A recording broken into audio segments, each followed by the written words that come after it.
जब भाई दाभोलकर नाके पे एक रेस्टोरेंट है गाजी दरबार, उस पर कार्रवाई को लेकर जो है आपने आरोप लगा रहे हैं कि आपने मनपा प्रशासन को लेकर दिया है कि स्तर पर कार्रवाई की है।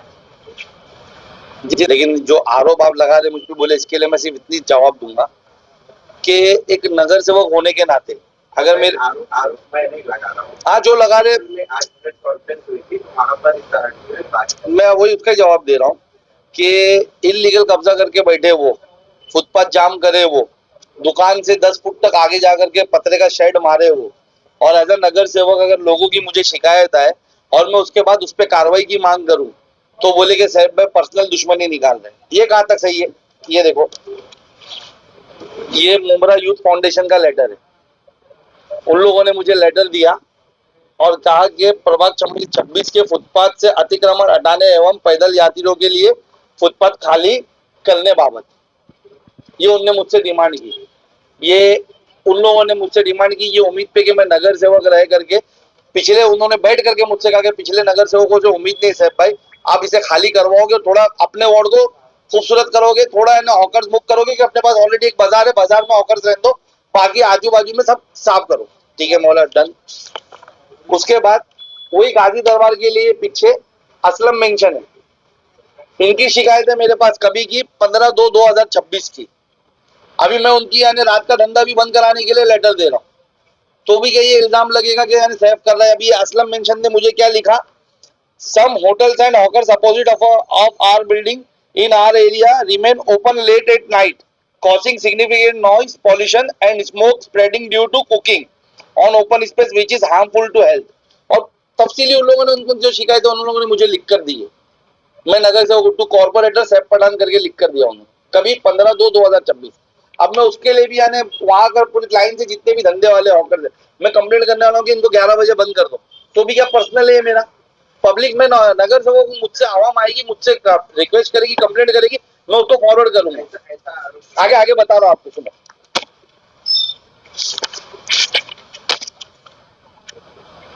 ये 26 के अंदर ही चौपाटी है, आपको पता होगा, आप आते जाते देखे होंगे कि वहां इलीगल हॉकर्स ने वहां पर भी पूरा डेरा डाल दिया था।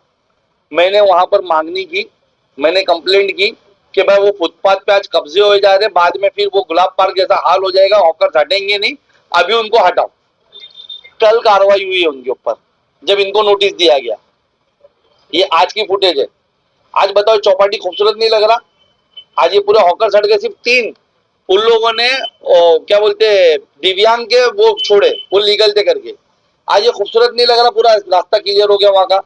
अब ये गजपच कल पूरा है कब्जा हो जाता था, वो चौपाटी भी खराब कर देते।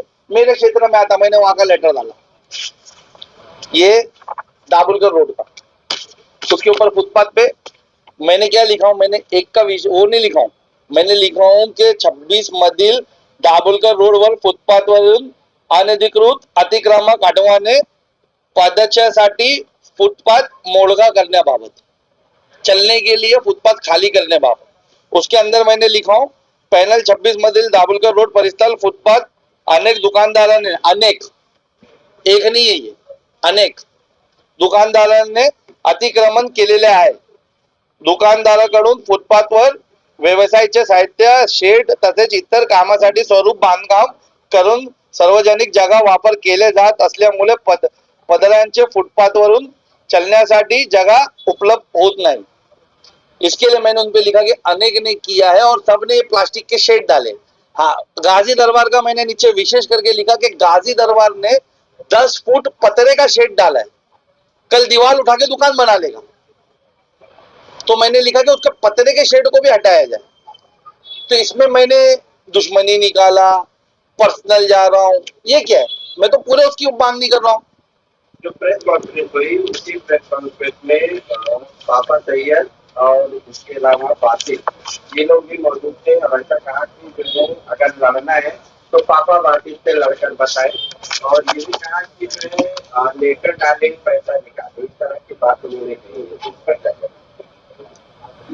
लड़ना है तो मैं किससे लड़के दिखाऊं? उनकी औकात होना चाहिए कि सैफ पठान तुमसे लड़े, पहली बात ये। कल तक कहीं मार खाते थे तो सैफ पठान के भाग कर आते थे, भाई भाई चलो भाई भाई, सैफ पठान ही सब तरफ जाता। जब मालूम पड़ा कि इन लोग ड्रग्स माफिया है तो सैफ पठान ने भगा दिया। अब आगे उसका खुलासा करूंगा। दूसरी, लेटर डाले, पैसा निकाले, लेटर डाला हूं, कार्रवाई होगी और होके रहेगी, टूट के रहेगा। कोई कितना भी सोच ले, कितना भी बोले, कार्रवाई वहां होके रहेगी। ये तुम ऐसा सिंपति गेन, सुनो, सिंपति लेने के लिए कोई यानी बोलेगा तो ऐसा नहीं, ऐसा तो फिर पूरा पूरा सब कोई भी आके अपनी गरीबी और ये सब बताएगा। आप रोड पे क्यों कब्जा कर रहे हैं? आपकी दुकान आपने जो भाड़े पे ली उसके अंदर धंधा करे। अभी तो मैंने जैसा बताया, जब मैंने आपको कंप्लेंट लेटर बताया, अभी मैं रातों की भी आने डालने वाला हूँ। रातों को भी जो लेट नाइट तक चल रहा है, लीगल है, इलीगल है? पीछे बिल्डिंग सोसाइटी परेशान है, मुझे लेटर दी, वो भी डालने वाला हूँ। मैं सब बंद करवाऊंगा। और दूसरी चीज, मैं मेरे पे सवाल करने वाले उनकी औकात नहीं कि उनसे मैं जवाब दूं, लेकिन उनके बाप को हमेशा मैंने पूछा और जवाब दिया हूं। और जवाब पेपर के थ्रू दिया हूं, सिर्फ आरोप नहीं लगाया। अभी भी कुछ पेपर दिखा रहा हूं। ये एक पेपर, उस प्रेस कॉन्फ्रेंस में बैठा हुआ पापा, शारजा में दिसंबर 2020 में पकड़ा गया था। करीबन 1 साल जेल में रहा ड्रग सप्लाई के मामले में, मेडिकल ड्रग सप्लाई के मामले में 1 साल जेल में रहा। अब वहां से जितेंद्र अवार्ड ने क्या सेटिंग करके बाहर निकाल के लेकर आया है वो मुझे नहीं पता, लेकिन ये ड्रग्स माफिया था। जितेंद्र अवार्ड ने इसको लेकर आया और जितेंद्र अवार्ड के साथ दिन रात घूमता है। ये उसकी फोटो है, ये जो उसके साथ पदार्थ पकड़े गए थे, इस पे आप देख सकते हो कि दुबई के 15 मिलियन के करीब माल था। 15 मिलियन दुबई का। कितना बड़ा रैकेट होगा, इंटरनेशनल माफिया होगा। देखो, ये बीच में सेंटर में खड़ा हुआ ये पापा है। दूसरा ये वही फोटो है, आप देखो, ये वाला पापा है, ये इंटरनेशनल ड्रग माफिया। दूसरा, जो दूसरा बैठा था वहां पर, उसका जोड़ीदार बासित। ये एफआईआर मुमरा चौकी के अंदर 13/12/2025 में हुई है, दिसंबर महीने में। ये एफआईआर जितेंद्र अवार्ड ने कैसा दबा दिया शहर के अंदर मुझे पता नहीं, पत्रकारों तक नहीं पहुंची, किस तक इन्फॉर्मेशन नहीं पहुंची मुझे पता नहीं, लेकिन मैंने इसकी एफआईआर लिया क्योंकि मजलूम यहाँ पर ही रहती है और मेरे पास आई थी। और ऐसे 4-5 मेरे पास है जो मेरे साथ आगे प्रेस कॉन्फ्रेंस भी करेंगे इंशाल्लाह आने वाले वक्त में। ये इसके एफआईआर के अंदर ड्रग्स का सप्लाई का मामला, इंटरनेशनल ड्रग सप्लाई का मामला है। ये एफआईआर बनी हुई है, धोखाधड़ी से भेज के फंसाने का मामला है। इसके मुख्य आरोपी है आवेश सोहेल शेख, साकिब सोहेल शेख। ये दोनों सगे भाई है बासित के। इनके ऊपर आरोप है कि वो लड़की की शादी हुई थी, वो लड़की हनीमून पे जा रही थी, तो इन लोगों ने बोले कि तू कहाँ पे जा रही है, हनीमून छोड़, हम लोग तेरे को इंटरनेशनल हनीमून का ट्रिप करवाते हैं हमारे पैसे पे, बदले में सिर्फ हमारा वहां से कैमरे की लेंस लेकर आना, जो एफआईआर में पूरा लिखी हुई है, ठीक है, कैमरे की लेंस लेकर आना है। वो कैमरे की लेंस लेकर आके देते तो उसने मना करी कि मैं ये सब काम नहीं कर सकती, ये क्या लेंस है, तुम डायरेक्ट मंगवा दो। बोले नहीं, नॉर्मल बात है भाई, कैमरे की लेंस है, तू जा ही रही, तेरा भी घूमना भी हो जाएगा और हमारा जाएगा, हमको जाना बच जाएगा, जा करके। वो गरीब बच्ची अपनी शादी की हनीमून से दिल्ली उतरती है एयरपोर्ट के ऊपर, उसके बैग में तो कुछ नहीं रहता, कपड़े सामान वामान रहते, आदमी औरत के वो निकल जाती है। आदमी जो बैग लेकर आता है जिसमें लोग लेंस बोल करके वहां लेंस दिए रहते, पुलिस पकड़ते, वहां पर डीआरई पकड़ती है, वहां पर एयरपोर्ट की यानी पुलिस पकड़ती है, और उसमें 24 किलो इंटरनेशनल हाईब्रिड गांजा निकलता है। वो आज तक बच्चा जेल में। उसने कंप्लेंट करी, उसने पूरे सबूत दिए अपनी एफआईआर के अंदर, कब व्हाट्सएप पे क्या बात हुई वो बेचारी को पता ही नहीं था, उसके आदमी को पता नहीं था। उसने एंड मोमेंट पे ला करके हमको बैग दिया, हमको सिर्फ खोल के कैमरा दिखाया और अंदर हमने देखा नहीं, और हम लोग ऐसा फंस गए। और इन लोगों ने फंसा, इन लोगों ने ऐसे एक नहीं, इस वार्ड के अंदर 5-6 मामले। मैं जितेंद्र अवार्ड से सवाल कर रहा हूँ, मैं आवाम को बोल रहा हूँ कि जितेंद्र अवार्ड से सवाल करो कि ये पापा और बासित जिनका इंटरनेशनल ड्रग्स माफियाओं का लिंक है, ये खुद इंटरनेशनल ड्रग माफिया, ये दिन रात जितेंद्र अवार्ड की गाड़ी में क्या करते हैं? ये जितेंद्र अवार्ड के साथ तुम थे, ये एफआईआर, इतना बड़ा इल्जाम, 24 किलो इंटरनेशनल गांजा सप्लाई का एफआईआर जितेंद्र अवार्ड ने कैसे मुमरा में छुपा दिया? क्यों नहीं इनको आज तक अपने से दूर किया? ये एफआईआर दिसंबर में हुई है।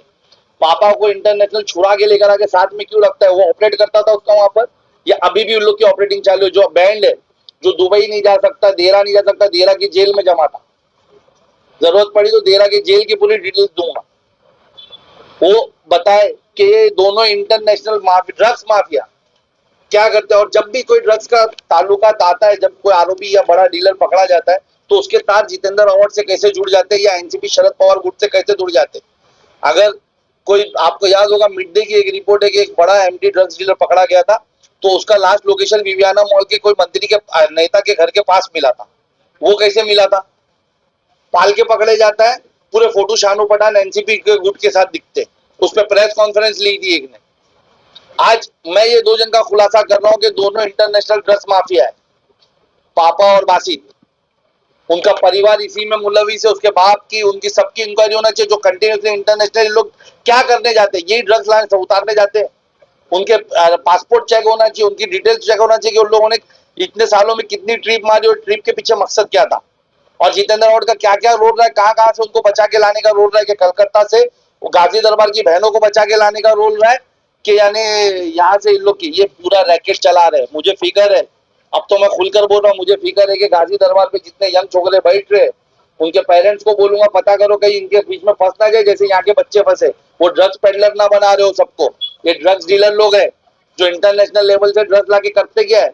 आज सोचो मुंबरा के अंदर हर रोज सुनने में आता है कि पुलिस ने ड्रग्स पकड़ी। खत्म क्यों नहीं हो रहा है?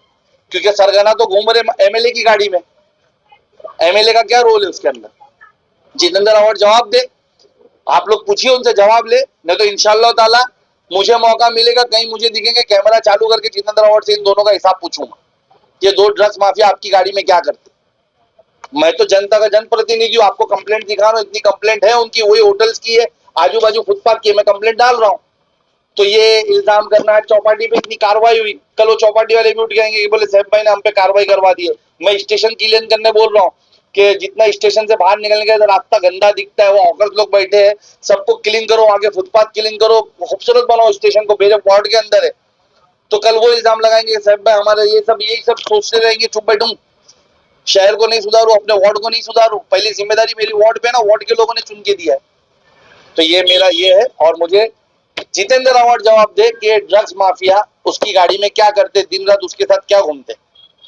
और रही बात इनको जवाब देने की, तो मैं इतना ही बोलूंगा, जो जितेंद्र अवार्ड का फ्लैश खोलते होंगे, पैर दबाते होंगे, हाथ दबाते होंगे, दवा खिलाते होंगे, साहब की यानी साफ करते होंगे, उनको मैं क्या जवाब, वो मेरे लायकी के नहीं है। मैं जितेंद्र अवार्ड से डिबेट करूंगा और उससे सवाल पूछूंगा।